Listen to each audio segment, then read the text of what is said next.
అందుకే అంటాను పాండు, వారం రోజులు వరాచకనాలు వజ్రాసనం వేసామనుకో ఒళ్ళు వజ్రంలో తయారవుతుంది. అప్పుడు ఎన్ని దెబ్బలు తగినా సరే నొప్పుండే తెలుసా? నిజమే. ఏటా ఎంత కట్టుకోట? నువ్వే కదా వజ్రాసనం వేస్తే దెబ్బలు తగలవని చెప్పు. నేరపోయాను నన్ను. ఇల్లు ఆసనం వేసుకో. ఆ, ఆ. దెబ్బలు బాగానే తగిలి బొబ్బట్లా ఉన్నాయి బామ్మ. అందుకే దెబ్బకు దెబ్బ అబ్బకు అబ్బ రక్తానికి రక్తం. నిన్ను నిన్ను అన్యాయంగా కొట్టించిన అంజలి మీద నేను నేను పగ తీర్చుకుంటా. దెబ్బలు పాండు వెళ్తే నొప్పులు నువ్వు పడతాయంట్రా. ఇక్కడ ఇక్కడ దెబ్బ ఎవరిదైనా నొప్పి ఒకటి, పగ ఎవరిదైనా ప్రతీకారం ఒకటి.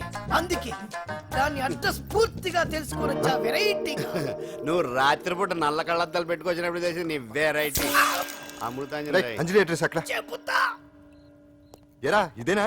ఇదే అన్న అంజలి ఇల్లు. రారా ఏయ్ మర్యాదగా ఉండే. ఆగండి, ఎవరు మీరు? ఏం కావాలి? ఉండా సున్నుండా సున్నుండా పూతరేగలు అవన్నీ ఇక్కడ దొరకవు. స్వగృహ స్వీట్ స్టాల్ అది వాడి పేరు. నా పేరు పాండు. అంజలి గారు ఉన్నారా? ఉంటే ఇంత అర్ధరాత్రి ఆవిడ తెంపని. అంజలి కారం ప్రతీకారం. అది మమకారం. రేపు ఆవిడ పుట్టినరోజు కదా, శుభాకాంక్షలు చెప్దామని. మనం ఆవిడకి వేరే ఫ్యాన్స్. అవన్నీ రేపు పొద్దున్నే వచ్చి చెప్పుకోండి. ఇప్పుడు మాత్రం ఇక్కడ ఉండకూడదు, మా ఉద్యోగాలు పోతాయి. వెళ్ళండి బాబు వెళ్ళండి. చూడు నీ మూలనే గెంటేశాడు. పుట్టినరోజు శుభాకాంక్షలని భలే మేనేజ్ చేసావు పండనా.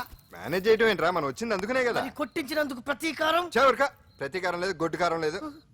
తెల్లవారుజామునే ఫస్ట్ అంజలికి శుభాకాంక్షలు మనమే చెప్పాలి. అంటే తెల్లవారేంత వరకు మనం ఇక్కడే. ఎంతసేపురా? ఇంకో 4-5 గంటలైతే తెల్లారిపోతుంది. 4-5 గంటలే. ఏమైంది?